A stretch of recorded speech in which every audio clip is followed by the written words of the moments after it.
एक वाक़या लिखा गया लैला मजनून के बारे में कि मजनून ने लैला के पास एक जंगल में पड़ाव डाला। लैला को इल्म हुआ कि मजनून आया तो उसने खादम बेचकर जो दूध भेजा उस प्याले में।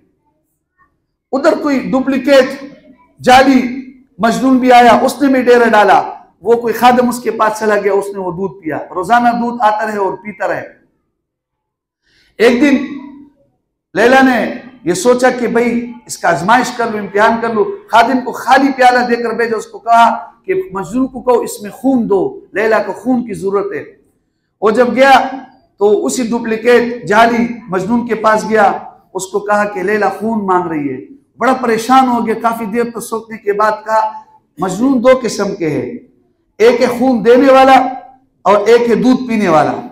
मैं तो दूध पीने वाला मजनून हूं, खून देने वाला वो मजनून है दरख्त के उस छाव में बैठा है, उसके पास जाओ।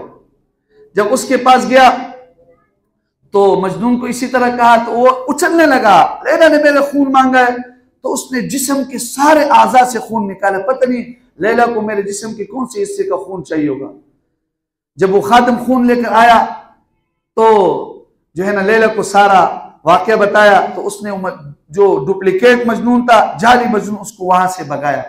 तो हम खून देने वाले मजनून बन जाए, दूध पीने वाले मजनून न बने। सहाबा के वाकयात को देखे तो उनकी मोहब्बत मालूम होती कि कौन